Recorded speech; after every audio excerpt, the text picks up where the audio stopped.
Hello दोस्तों, मैं रविकांत आप सभी का स्वागत करता हूँ स्लीपी क्लासेस के जीएस मेंस क्रैश कोर्स में। तो आज इस क्रैश कोर्स में हम पढ़ेंगे एक सोशल इशू से रिलेटेड क्वेश्चन, यानी क्वेश्चन को हम डिस्कस करेंगे। तो क्वेश्चन है, caste problem in India and race problem in America have many things in common. Critically analyse the statement and suggest what the two countries can learn from each other. 250 words question. Question का मतलब समझा दूं पहले। तो इस question में पूछा गया कि जो कास्ट प्रॉब्लम है इंडिया में और जो रेस प्रॉब्लम है अमेरिका में, दोनों में भी बहुत सारी कॉमनैलिटीज है या कॉमन चीज़ें हैं। अब इस स्टेटमेंट को आपको क्रिटिकली एनालाइज करना है और आपको मेजर्स भी देने हैं कि दोनों कंट्री एक दूसरे से क्या सीख सकते हैं when it comes to this particular problems. अब आपको इसमें कीवर्ड जो है वो मार्क करने होंगे इस आंसर में, जैसे हमने caste problem, race problem, commonalities, critically analyse और what the two countries learn from each other, इन्हें मार्क किया है। एक बार मार्क करने के बाद आपको जो इंपॉर्टेंट कीवर्ड्स है उसका मतलब भी पता होना चाहिए। जैसे यहाँ पे है क्रिटिकली एनालाइज। अब क्रिटिकली एनालाइज का मतलब क्या होता है कि आपको वो जो स्टेटमेंट है given before that particular word यानी क्रिटिकल एनालाइज, आपको उसको एनालाइज करना है in a critical sense. Critical sense यानी ऐसी बात नहीं है कि बस आप इसका अभी क्रिटिसिज्म देना शुरू कर दो। नहीं, क्रिटिसिज्म नहीं पूछ रहे ये आपको पूछ रहे कि इसे एनालाइज थोड़ा डीपर सेंस में करें, जो भी दिया है इसके और ज़्यादा पहलू समझने की कोशिश करे और समझाए। तो जब भी क्रिटिकली एनालाइज क्वेश्चन में आए आपके, तो आपको क्या करना है, जो भी स्टेटमेंट है उसको कंस्टिट्यूएंट पार्ट में ब्रेक करना है। अब यहाँ पे इस स्टेटमेंट में कंस्टिट्यूएंट पार्ट क्या आते हैं इसके, कास्ट प्रॉब्लम और रेस प्रॉब्लम इंडिया में और अमेरिका में, ये कंस्टिट्यूएंट पार्ट आ गए। अब आपको इन दोनों को इंटर रिलेट करना है। तो यहाँ पे तो सीधे सीधे हमें बताया गया कि इनमें बहुत सारी चीज़ें कॉमन है, तो कॉमन चीज़ें हम बताएंगे, इससे इन दोनों कंस्टिट्यूएंट पार्ट को रिलेट करेंगे। इसके अलावा हम इसके डिफरेंसेस भी बताएंगे, क्योंकि इसको क्रिटिकली एनालाइज कहा है, यानी डीपर सेंस में जाके आपको इसको इन्वेस्टिगेट करना है। तो डेफिनेटली कॉमनैलिटीज जो है पूछी गई वो तो बताएंगे, बट डिफरेंसेस भी बताएंगे। इसके बाद आपको पूछा गया है suggest things that these two countries can learn, यानी दोनों चीज़ें, इंडिया क्या लर्न कर सकती है अमेरिका से और अमेरिका क्या लर्न कर सकता है इंडिया से। और इसके बाद आपको कंक्लूजन देना है, बहुत ही बैलेंस्ड वे में देना है। एक पर्टिकुलर पोजीशन आप ले सकते हो, बट उसको भी थोड़ा सा हम कह सकते हैं टोन डाउन करके लेना है, यानी बहुत ज़्यादा आप जस्ट लगने चाहिए rather than a little bit bias to one sense. तो ये जो क्वेश्चन है, अब इसे हम देखेंगे कैसे इसे अप्रोच किया जाए। तो जैसे क्रिटिकली एनालाइज आप समझ गए हैं, तो हमें पता होना चाहिए कास्ट प्रॉब्लम और रेस प्रॉब्लम क्या होता है। तो इस पर्टिकुलर आंसर को अप्रोच करने का एक ढंग हो सकता है कि इंट्रोडक्शन आप कर सकते हो by giving a brief understanding of caste and race problem. अब ब्रीफ क्यों कह रहा हूं मैं, क्योंकि आपको आगे जाके कॉमनैलिटीज और डिफरेंसेस बताने, तो उसमें आप देखोगे बहुत सारी चीज़ें वहां पे you have lot of scope to dwell into, इसीलिए ब्रीफ में आप इसे बताएं। या आप और एक पर्टिकुलर अप्रोच ले सकते हो, रिसेंट कुछ इवेंट्स हो कास्ट प्रॉब्लम रेस प्रॉब्लम के, तो उससे भी आप स्टार्ट कर सकते हो योर आंसर। Excuse me. ये तो हो गया इंट्रोडक्शन पार्ट। इसके बाद आप बता सकते हो क्या है सिमिलैरिटीज बिटवीन से the problem of caste, that is casteism and racism. इसके बाद आप डिफरेंसेस भी बता सकते हो बिटवीन दोज टू कंसेप्ट्स। इसके बाद जो पूछा गया है सेकंड पार्ट में कि कैसे दोनों कंट्रीज एक दूसरे से सीख सकती है when it comes to caste problem and race problem, ये चीज बताएंगे। और फाइनली आप कंक्लूड करेंगे अप्रोप्रिएटली। कंक्लूजन में अगर आप किसी तरह से कुछ सोल्यूशन दे पाए इन दोनों इश्यूज को, तो it would be show your positive approach towards any problem that is given to you. तो इस तरह से भी आप इसे कंक्लूड कर सकते हैं। तो देखते हैं हम कैसे इसे अप्रोच किया जाए, कैसे सॉल्व किया जाए।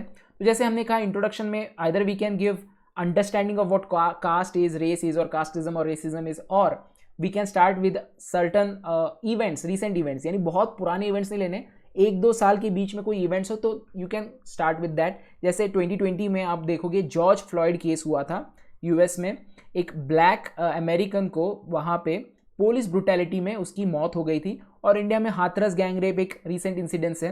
तो इन दोनों को आप बता सकते हो कि this are indicative of what, wide prevalence of prejudice and violence in the name of caste and race in USA and India respectively. तो इस तरह से आप इसे स्टार्ट कर सकते हो। फिर आप बताओगे कॉमनैलिटीज क्या है, बट उसमें आप जो एक पर्टिकुलर हम कहते हैं कनेक्टिंग सेंटेंस यूज कर सकते हैं। जैसे यहाँ पे दोनों जो है चीज़ें, कास्ट और रेस, इसके ओरिजिन्स अलग है। कास्टिज्म और रेसिज्म के जो अंडरलाइंग सिस्टम्स है, जिसे हम कास्ट और रेस कहते हैं, इसके ओरिजिन्स अलग है, but at the same time फिर भी ये बहुत सारी चीज़ें कॉमनली शेयर करते हैं। इस तरह से आप इसको कनेक्टिंग सेंटेंस यूज़ कर सकते हो और फिर आप सिमिलरिटीज सीधा सीधा बताना शुरू कर सकते हैं। जैसे कास्ट और रेस दोनों सिमिलर इस सेंस में है कि दोनों भी असाइन होते हैं at the time of birth. जो इंसान एक पर्टिकुलर कास्ट में जन्म लेता है वो कास्ट उसको असाइन हो जाती है, या सेम गोज विद रेस। तो बर्थ से ही ये टैग्स आप पे लग जाते हैं, you belong to this caste and you belong to this race. This is one commonality. इसके बाद कास्ट और रेस दोनों की डिस्क्रिमिनेशन जो है, अब आप देखो कास्ट और रेस अगर सिर्फ एज अ कंसेप्ट हम समझे तो these are like groupings of people. But problem कब होती है, जब इसके जो इश्यूज है यानी इसके बेसिस पे, इन ग्रुपिंग्स के बेसिस पे अगर आप डिस्क्रिमिनेट शुरू कर दो, किसी को प्रिविलेज मिले, किसी को डिसएडवांटेज मिले, कोई हायरार्की में ऊपर चला जाए, कोई एक्सक्लूड हो जाए, कोई मार्जिनलाइज हो जाए, तभी ये प्रॉब्लम क्रिएट करते हैं। तो दोनों जगह पे आप देखोगे हायरार्की होती है, प्रिविलेज होती है, डिस्क्रिमिनेशन, मार्जिनलाइजेशन और एक्सक्लूजन होता है। तो ये दोनों जगह पे कॉमन है। इसके अलावा अगर आप देखो कॉन्स्टिट्यूशनल प्रोविजंस, तो हमने बैन किया है discrimination of all forms in the name of caste, but फिर भी अनटचेबिलिटी आज भी कंटिन्यू करती है। कई जगहों पे अपफ्रंट होती है, कई जगह पे सटल वेज में होती है। और रेस में अगर आप देखो तो 50 साल हो गए हैं civil rights movement. Okay, civil rights movement यानी जो ब्लैक अमेरिकन्स थे उन्होंने एक मूवमेंट चलाई थी फॉर गेनिंग देयर राइट्स। इसी को सिविल राइट्स कहते हैं, अराउंड 1950s और 1960s में। तो इस समय ये मूवमेंट चला था जिसके बाद उनको बहुत सारे राइट्स मिले, जैसे वोटिंग का अधिकार मिला। अब ये होने के बावजूद, 50 साल होने के बावजूद भी यहाँ पे आप देखोगे रेशियल स्लर्स यूज किए जाते हैं, पब्लिकली रेशियल प्रोफाइलिंग होती है, पुलिस वायलेंस का तो हमने जिक्र कर ही दिया है। तो ये दोनों चीज़ें कॉमन दिखती है कि हमने कॉन्स्टिट्यूशनल मेजर्स लेने के बावजूद और स्ट्रगल करने के बावजूद भी हमें इश्यूज दिखाई देते हैं। इसके अलावा अगर आप देखो रिपोर्ट्स बहुत सारे हैं कि जो दलित्स है और जो ब्लैक अमेरिकन्स है,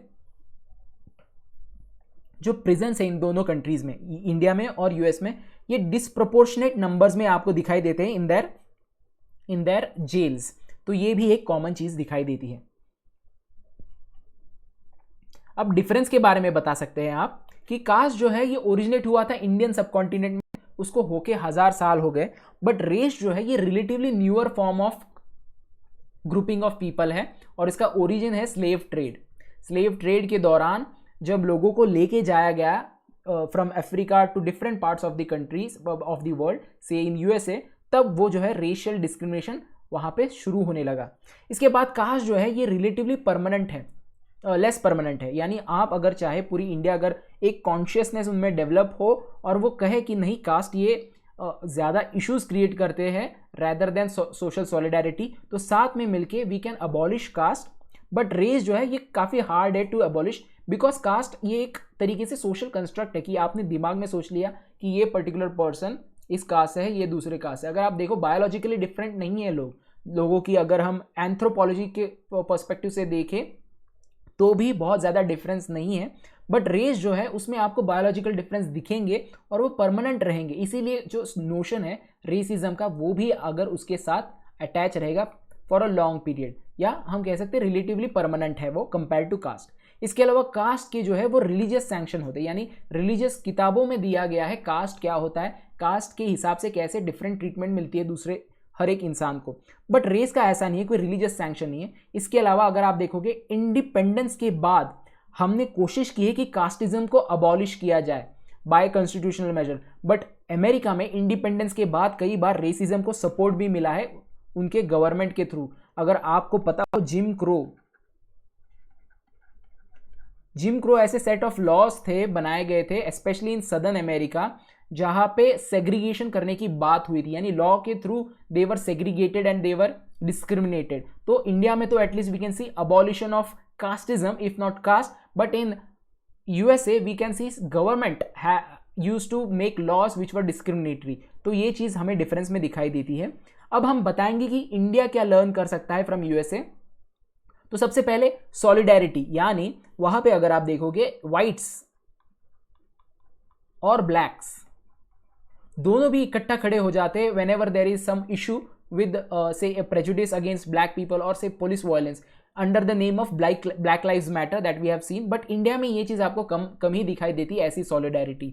ये चीज हम यूएसए से सीख सकते हैं। इसके अलावा इंडिया में तो आपको रिजर्वेशन पॉलिसी मिलेगी specially in government jobs, but US में अगर आप देखो तो वहां पे इवन प्राइवेट सेक्टर में डाइवर्सिटी एंड इंक्लूजन पॉलिसीज होते हैं, यानी ट्राई करते हैं प्राइवेट सेक्टर भी कि ज्यादा से ज्यादा डाइवर्स लोगों को इंक्लूड किया जाए। वो हो सकता है on the basis of race, ethnicity, on the basis of gender, even sexuality.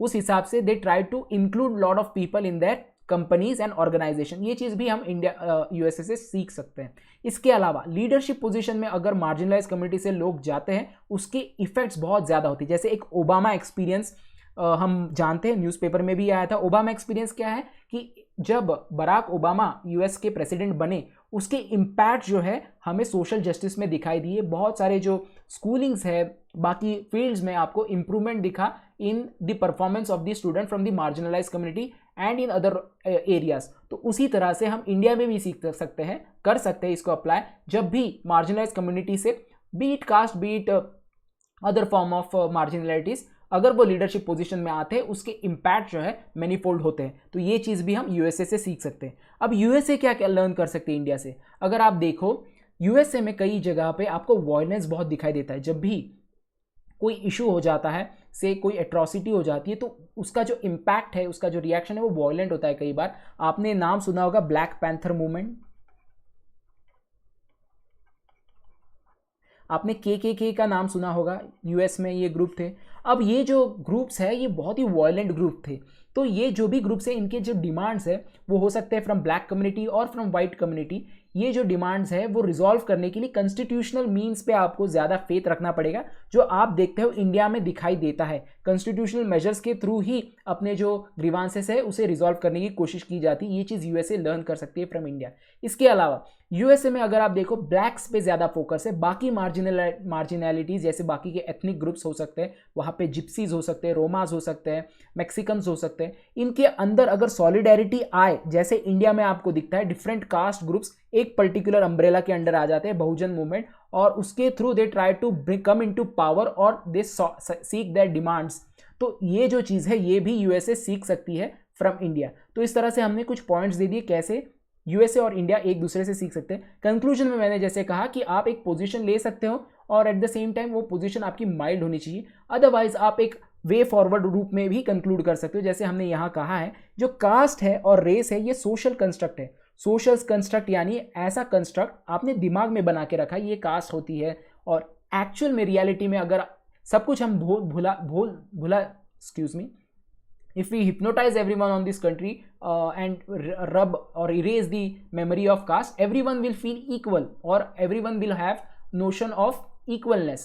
Cast जो है ये माइंड का एक पर्टिकुलर कंस्ट्रक्ट है जो रियलिटी नहीं है। Same goes with race. आज की डेट में अगर आप देखोगे डीएनए एनालिसिस से हमें पता चलता है हम सारे भी एक ही फैमिली से बिलोंग करते हैं, एक ही फैमिली ट्री से बिलोंग करते हैं। So we are not racially also very different और very much different because our DNAs are very much alike।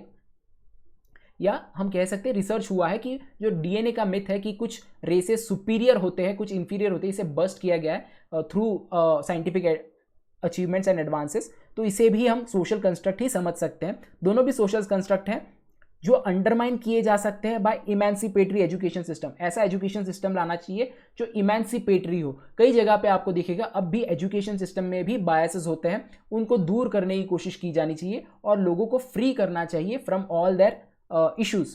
तो अगर ऐसा एजुकेशन ला पाए तो विल बिल्ड बेटर ह्यूमंस। तो इस तरह से आप कंक्लूड कर सकते हो, एक बहुत ही आइडियलिस्टिक व्यू भी दे सकते हो, एट द सेम टाइम कुछ प्रैक्टिकल अप्रोच भी दे सकते हो। यहाँ पे हमने प्रैक्टिकली कहा है कि एजुकेशन सिस्टम को ज़्यादा से ज़्यादा इंप्रूव करना चाहिए, क्योंकि कई जगह पे आप देखते हो एजुकेटेड लोग भी कास्ट बायस से भरे हुए रहते हैं। तो एजुकेशन सिस्टम को हमें इमेंसिपेटरी करना होगा। This is how we will build better humans. तो क्विकली रिवाइज करते हैं हमने कैसे इस पर्टिकुलर आंसर को अप्रोच किया है। हमने देखा है कि क्वेश्चन था क्रिटिकली एनालाइज, तो हमने देखा उसका अप्रोच कैसा होता है, कैसे उसको कंस्टिट्यूएंट पार्ट में ब्रेक करना होता है और जो भी कंस्टिट्यूएंट पार्ट है उनको इंटर रिलेट करना होता है और उनके रिलेटेड आपको फॉर एंड अगेंस्ट आर्ग्यूमेंट्स भी देने होते हैं और कंक्लूजन बैलेंस होना चाहिए। अब इस पर्टिकुलर आंसर को आपने इसी तरह से सॉल्व किया है। इंट्रोडक्शन दिया आपने कि रिसेंट इवेंट के साथ, इसके बाद आपने कंस्टिट्यूएंट एलिमेंट जैसे कास्टिज्म और रेसिज्म के बारे में बताया, कैसे कंपेयर किया उनको और उनकी डिफरेंसेस बताएं। फिर आपने बताया कि कैसे ये एक दूसरे के साथ एक दूसरे से कुछ सीख सकते हैं और अप्रोप्रिएटली हमने इसे कंक्लूड किया with giving a way forward और अ सोल्यूशन बेस्ड अप्रोच। अब ये तो रहा हमारा आंसर। मैं कुछ आपको इंफॉर्मेशन देना चाहता हूँ रिगार्डिंग आवर प्रोग्राम्स। तो अगर आप 2020 के लिए प्रिपेयर कर रहे हो, मेंस दे रहे हो, तो हमारे पास general studies mains crash course है जो आप अवेल कर सकते हो। इसी तरह से इंपॉर्टेंट इश्यूज़ जो है उसको कवर किया जाता है इन Q&A फॉर्मेट, अराउंड 300 इश्यूज़ को। इसमें 5 क्वेश्चन डेली आपसे कराए जाएंगे। डेडिकेटेड टेलीग्राम ग्रुप होगा, जो भी आपकी क्वेरीज है उसे रिजॉल्व किया जाएगा। अब इसकी जो प्राइसिंग है वो आप देख सकते हो 5999। और एक और आपके पास ऑप्शन है सिमिलर पैटर्न पे, बट यहाँ पे मेंटरशिप भी दी जाएगी आपको by selected candidates. 300 important question तो करे ही जाएंगे आपके Q&A फॉर्मेट में। 12 टेस्ट मिलेंगे, 8 सेक्शनल और 4 full length, 5 question daily, dedicated Telegram group. That comes to 10,999। You can avail this as well. इसके बाद अगर आप सिर्फ टेस्ट सीरीज लगाना चाहते हो तो GS की मेंस टेस्ट सीरीज है 2020 की, जो आपको complete mentorship based test series मिलेगी। टेस्ट जो है वो अलाइंड होगी to UPSC exam pattern. Sectional 8 test और फुल लेंथ टेस्ट 4 होंगे। वीडियो सोल्यूशन और मॉडल्स आंसर प्रोवाइड किए जाएंगे। डिटेल्ड फीडबैक और टाइमली इवैल्यूएशन होगा by selected candidates, that is serving officer. इसकी प्राइस है 6,999। और फाइनली अब तक आपने देखा होगा कि स्लीपी क्लासेस ज़्यादातर ऑनलाइन मोड में ही रही है, तो अब आपको ऑफलाइन मोड में भी आपको प्रिपेयर कराया जाएगा। तो एक बैच होगी हमारी जिसके लिए रजिस्ट्रेशन अभी शुरू हो गई है। So if you want to get the best out of Sleepy Classes you can join this course. और इसके लिए ज़्यादा डिटेल्स आपको चाहिए तो you can call on this number 1800-890-3043। So that's it from this session. Let's meet in the next session. Till then, thanks and bye.